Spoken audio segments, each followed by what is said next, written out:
The first word that comes to mind when I think of Jagaaaaaan is weird. First, the name is pretty weird, being spelled Jagaaaan. It's literally spelled with 6 A's. But like, I like the name. Jagaaaaaan is a pretty cool name, and it works well. Other than the name, I would say that its plot is also pretty weird. Jagaaaaaan follows our protagonist Shintaro Yagasaki, who works as a night patrol officer of the Pupa City Police Department, when suddenly one day frogs just start to drop from the sky. These frogs are called mad xenopaths. This name is pretty irrelevant because I don't think this name is mentioned later on. Anyways, these frogs fuse with humans by using their suppressed desires as sustenance. After fusing with the host becomes a fractured human. These fractured humans become very sensitive, and whenever they are provoked, even just a little bit, like pissed off in the slightest, they lose all sense of self and they turn into a beast in the image of their desires. At this point, they aren't human anymore. Our protagonist, Yagasaki, is also infected by one of these frenzied frogs, but what differs from him and normal fractured humans is that the frog inside Yagasaki is actually just a tadpole. The people who are affected by the tadpoles are called half-fractured humans, and they are accompanied by little animals who give them the task of killing all other fractured humans. The ones carrying out the killing of fractured humans are called fractured human warriors. The fractured human warriors do have a goal, and that is to eradicate all fractured humans. By doing so, their fight will end. There is also a specific reason for Yagasaki to fight, but I won't spoil that. As you can see, the plot is really weird, and it's full of funky stuff with the frogs and all these fractured humans. Now for my favorite part of this manga, the fractured humans and half-fractured humans, or rather their transformed appearances.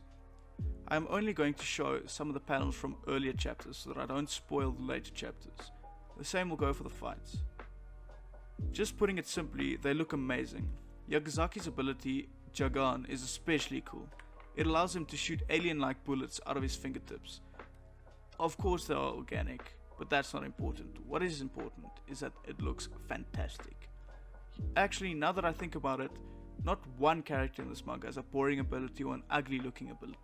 Or rather, they are gross looking, but they are fucking awesome. A huge part of this manga that I enjoyed was seeing what type of fractured or half-fractured human Yagasaki is going to go up against, and how he will use his ability to eliminate this enemy. The designs of these fractured humans aren't the only cool looking thing in this manga. The author, Kanshiro Muniyuki, and this manga's illustrator, Nishida Kensuke, I think that's how you pronounce it, they have created these fantastic looking fractured humans, and on top of that, they throw these fractured and half-fractured humans against each other. The fight scenes are fantastic and beautiful, and none of them feel the same as the last one did.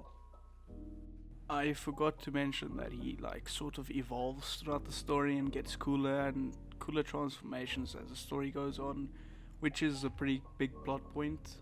It's how he gets stronger and how he gets going from weak, one-powered man to getting cooler powers and fucking sick looking transformations. With these types of mangas, I have to address some of the more disturbing sides of this manga. There is a character introduced in chapter 9 called Motomu Rubahata. His arc involves some serious stalking and scenes of sexual assault that I felt were really disturbing, and there's also a lot of gore and bloody scenes overall in this manga. So if you're sensitive to these types of things and I really still want to read it, then I would advise you to maybe skip over this part of the manga, and if that doesn't work, then maybe just skip on reading this manga altogether.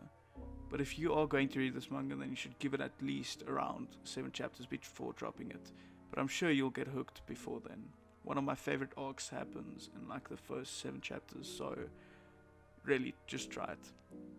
Anyways, I really love Jagaaaaaan, and it's one of my favorites. I would say it's just below Berserk in my eyes, so if you value my opinion, then you should read it. And if my opinion doesn't matter to you, then you should form your own opinions about it and comment them down in the comments and get me some engagement on my channel.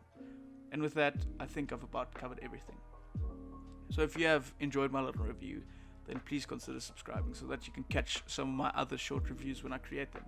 Anyways, thanks for watching and goodbye. Now for my favorite manga. Oh, for fuck's sakes.